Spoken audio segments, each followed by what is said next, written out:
शिवाय। मैं ओंकार दृष्टि व ज्ञान के भेद से कभी त्रिगुणात्मक त्रिकोण हूं, कभी चतुष्धर्मा चतुष्कोण हूं, तो कभी अनंतता के चक्र में विद्यमान पृथ्वी जैसा गोलाकार हूं। मैं ओंकार हूं। हिमालय राज व मैना भगवान शिव के समक्ष आते हैं, किंतु उनकी समाधि देख लौट जाते हैं। उधर शोणितपुर में भयभीत तारकासुर पार्वती का वध करने की आज्ञा देता है, किंतु पार्वती के तप की अग्नि से असुर भस्म हो जाते हैं। मेघासुर ये समाचार तारकासुर को सुनाता है। स्वर्गलोक में राग रंग में डूबे इंद्र को देख नारद उन्हें प्रताड़ित करते हैं और शिव जी के समक्ष जाने का परामर्श देते हैं। तत्पश्चात इंद्रादि देवगण नारद जी के नेतृत्व में भगवान शिव के समक्ष कैलाश पहुंचते हैं। देवर्षि, भोलेनाथ का स्थान तो रिक्त है, अब क्या होगा? कहाँ जा सकते हैं? चलो नंदी से पूछते हैं। नारायण नारायण नारायण, नारायण नारायण नारायण।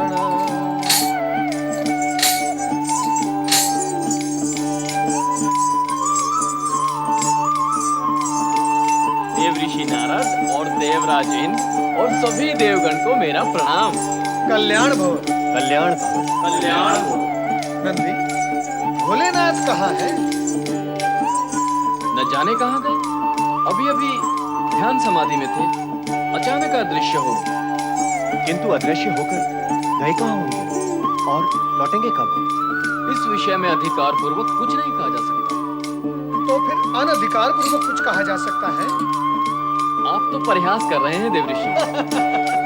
अनीति और अन्याय तो नहीं करता, केवल परिहास ही तो कर रहा हूँ। अब क्या होगा देवर्षि? वही होगा जो विधि का विधान होगा देवता। क्या है विधि का विधान? इसका ज्ञान यदि हो जाए तो शेष रह ही क्या जाता है? विधि और विधान दोनों की मान्यता ही नहीं रह जाती। तो क्या अब हमें भोलेनाथ की प्रतीक्षा करनी होगी? कब तक करेंगे प्रतीक्षा? न जाने वे कब लौटे। हाँ, मैं तो उनके दर्शन से वंचित रह गया। वंचित तो हम सभी रह गए। ऐसा प्रतीत होता है देवराज कि हमारे यहाँ आने से पूर्व ही भगवान भोलेनाथ को हमारे आने के संकेत मिल गए, इसीलिए हमें दर्शन देने से बचने के लिए वे अदृश्य हो गए। यदि मैं यहाँ अकेला आता तो दर्शन अवश्य करता, किंतु तुम्हारे कारण मैं भी रह गया। अर्थात क्या वे केवल हमसे रुष्ट हैं? अर्थात उनका अदृश्य होना यही सिद्ध करता है। परंतु इसका क्या कारण हो सकता है देवर्षि? देवराज, यदि सभी कारण, कार्य और मार्ग मैं ही आपको बताता रहूंगा तो फिर आप क्या करेंगे? इससे तो अच्छा ये होगा कि आप अपना सिंहासन स्वर्ग का मुझे सौंप दें और ये खड़सार और वीणा आप सामने। भोलेनाथ तो हमसे रुष्ट थे, अब आप भी रुष्ट हो गए तो हमारा कल्याण कैसे होगा? मैं रुष्ट नहीं देवराज, असंतुष्ट हूँ। क्या आपको इतना भी ज्ञात नहीं कि भगवान भोलेनाथ आपसे रुष्ट क्यों है? क्या आप भूल गए कि कामदेव को आपने भगवान भोलेनाथ के पास भेजकर उन्हें क्रोधित कर दिया था? उनका अदृश्य होना यही प्रकट करता है कि वे अब भी वो अप्रिय घटना भूले नहीं है, इसलिए वो आपसे अति क्रोधित है। तो अब हमें क्या करना होगा? क्या करना होगा? सावधान रहना होगा देवराज। स्वर्ग की, स्वयं की, अपने अधिकार और समस्त देवगण की आपको रक्षा करनी होगी, और उसके लिए तारकासुर का वध आवश्यक है, और उस वध के लिए भगवान भोलेनाथ की प्रसन्नता अति आवश्यक है। और प्रतिष्ठितों की प्रसन्नता प्राप्त होती है अपने सद्व्यवहार, सद्गुण और सद्भावना से उन्हें प्रसन्न करके। देवर्षि, मैं आपके मार्गदर्शन का लाभ अवश्य लूंगा। उसी में आपका कल्याण है देवराज। बोलो ओम नमः शिवाय, ओम नमः शिवाय। निःसंदेह पंचाक्षरी मंत्र ओम नमः शिवाय संपूर्ण जगत के लिए कल्याणकारी है। इस महामंत्र के अध्येता कल्याणकारी शिव पर अटूट निष्ठा रखने वाले राजा धर्म के पुत्र नर तथा नारायण के समक्ष मात्र एक ही लक्ष्य था, शिव जी के दर्शन द्वारा अपने जीवन का कल्याण। नर नारायण भगवान की पूजा अर्चना में इतने निमग्न, इतने संलग्न रहते कि उन्हें रात दिन धूप छांव, उष्ण और शीत की सुध-बुध भी नहीं रहती थी।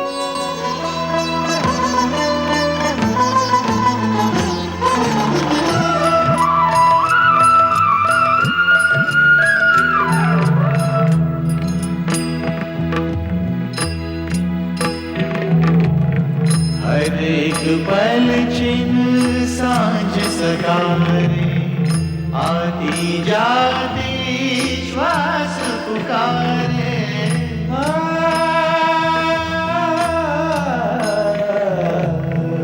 इस मन का विश्वास पुकारे, आती जाती श्वास पुकारे। ओम नमः शिवाय, ओम नमः शिवाय, ओम नमः शिवाय, ओम नमः शिवाय, ओम नमः शिवाय, ओम नमः शिवाय।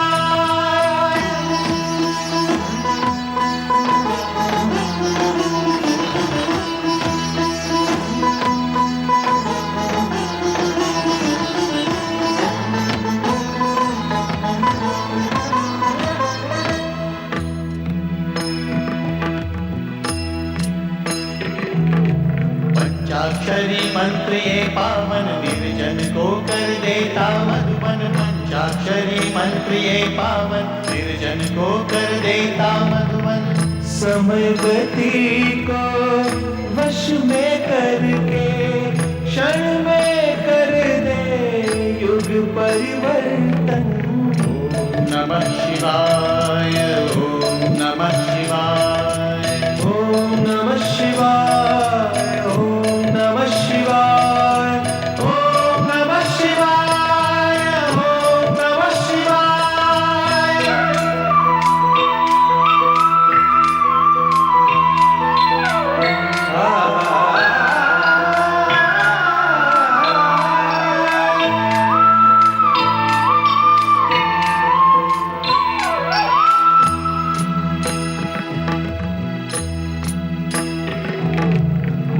यही शिव दर्श कराए, शोक ताप संताप मिटाए। मंत्र यही शिव दर्श कराए, शोक ताप संताप मिटाए। तीन लोक के किसी भी जन से इसकी महिमा कही न जाए। ओम नमः शिवाय, ओम नमः शिवाय, ओम नमः शिवाय, ओम नमः शिवाय, ओम नमः शिवाय, ओम नमः शिवाय।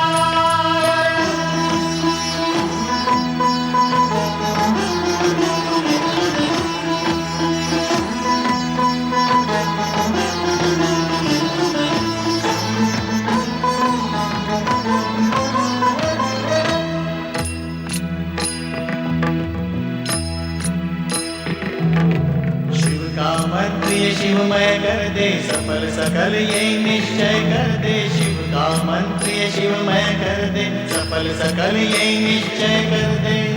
मुक्ति देती इसकी शक्ति, हर एक भय से निर्भय कर दे।